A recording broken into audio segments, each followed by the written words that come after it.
Hello बच्चों, कैसे हैं आप सब। आई होप कि आप सब बहुत बढ़िया हैं। और आज हम करने वाले हैं एट ग्रेड अभ्यास पुस्तिका का लेसन नंबर 13। ठीक है, पाठ का नाम है यह ना समझो कि हिंदुस्तान की तलवार सुई है। और इस पाठ से हमें यह प्रेरणा मिलती है बच्चों कि हमें पहले से किसी पर उंगली नहीं उठाना है, लेकिन यदि हमारे देश पर कोई भी उंगली उठाता है तो यह ना समझे कि हिंदुस्तान की तलवार सुई है।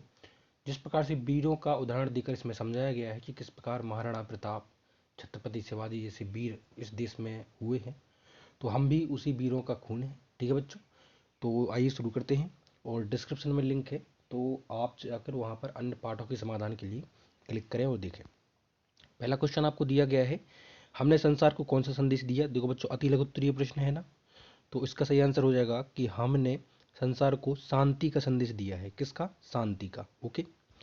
अगला क्वेश्चन क्या है, कविता में वीरों की किस बात का उल्लेख किया गया है। तो बच्चों, कविता में वीरों की शौर्य और पराक्रम का उल्लेख किया गया है। किसका? शौर्य और पराक्रम का। यह ना समझो कि हिंदुस्तान की तलवार सुई है, कविता में कौन सा रस है। ठीक है बच्चों, तो इसमें जो है वीर और रौद्र रस है। वीर रस और रौद्र रस। ओके, तो इसमें वीरों की जो शौर्य है और पराक्रम है उसका बखान किया गया है। अगला है, रस की परिभाषा देते हुए किन्हीं चार रसों का नाम और स्थायी भाव का नाम लिखिए। तो सबसे पहले आपको करना क्या है कि रस की परिभाषा लिखना है और नीचे आपको चार रस और उनके स्थायी भाव का नाम लिखना है। तो मैं आपको बताता हूँ।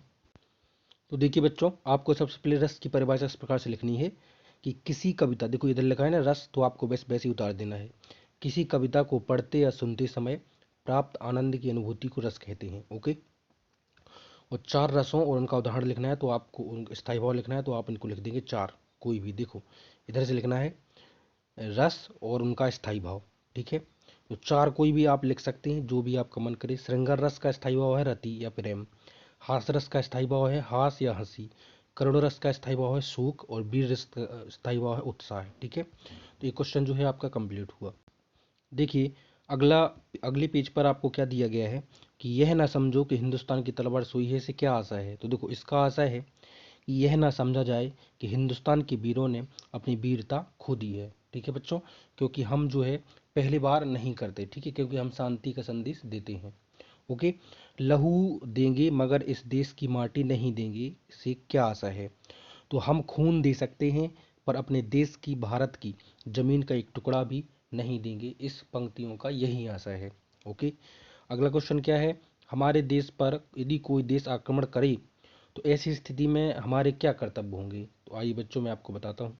तो देखिए बच्चों, आपको यहाँ से लिखना है। देखो क्या लिखना है कि यदि किसी ने या किसी शत्रु देश ने हमारी आज़ादी को ललकारा, अथवा हमारे राष्ट्र की सीमाओं को तोड़ा, अथवा अपनी कुदृष्टि से देश को आघात पहुंचाया, तो हमारे रणबांकुरे वीर सैनिक हुंकार भर उठेंगे, उस आक्रमणकारी शत्रु को सब प्रकार से नष्ट करके खदेड़ेंगे, देश के सम्मान की रक्षा के लिए भयंकर युद्ध कर देंगे, देश की स्वतंत्रता की रक्षा के लिए हम प्रलय ढा देंगे। यदि किसी ने हमारी स्वतंत्रता छीनने का प्रयास किया तो हम अपना सर्वस्व त्याग कर उसकी रक्षा करेंगे। ठीक है बच्चों, ये दीर्घ उत्तरीय प्रश्न है, इसलिए आपको उसको यही लिखना है। अगला क्वेश्चन है बच्चों कि आगत शब्द से क्या क्या आशा है। तो आगत शब्द होते हैं एक्चुअली में विदेशी शब्द, जो हम जो यूज करते हैं ना अन्य भाषाओं के शब्द, वही होते हैं आगत शब्द। तो आपको लिखना है कि वे शब्द जो अन्य देशों की भाषाओं से लिए जाते हैं आगत शब्द कहलाते हैं। हमारे मन में प्रलय की आग कब उठ सकती है और क्यों। तो हमारे मन में प्रलय की आग, देखो हमारे देश भारत पर किसी आक्रमणकारी ने यदि आंख उठाकर भी देखा तो प्रलय की आग उठ सकती है। ठीक है, और इस वीडियो का लास्ट क्वेश्चन है कि दिया है शांति का संदेश और डैश लाचार सोई है, मतलब पूरा पद है ये पहला वाला, तो पद का आशय लिखना है। ठीक है, देखो मैं आपको ले चलता हूँ आंसर। तो देखिए बच्चों, जहाँ तक आपकी स्पेस नहीं बचता है तो पूरा आपको उतारना है इसको। ठीक है, क्योंकि दीर्घ उत्तरीय प्रश्न है ना। तो देखो यहाँ से लिखना है आपको, भारत ने सदैव ही विश्व को शांति का संदेश दिया है। ओके, शांति की स्थापना के लिए हमने अहिंसा का उपदेश दिया है। इसका तात्पर्य यह नहीं लगाना चाहिए कि हम अहिंसा का आचरण कर कर अपनी वीरता को त्याग कर देंगे और कायर बन जाएंगे। इसका अर्थ यही नहीं लगा लेना चाहिए कि हम नारियों स्त्रियों के लिए किए गए अपमान को सह लेंगे। हमें यह भी ध्यान रखना चाहिए कि धरती पर पैरों के नीचे दबी कुचली धूल भी पैरों की ठोकर खाने पर आकाश में उमड़कर चारों ओर छा जाती है। अर्थात इस प्रकार की परिस्थितियों में चुप नहीं बैठेंगे, उन्हें यह भी समझना चाहिए कि हिंदुस्तान में वीरों की कमी नहीं है। ठीक है बच्चों, तो ये जो है आपका चैप्टर कंप्लीट होता है। मिलते हैं आपसे नेक्स्ट चैप्टर में। Take care, bye bye.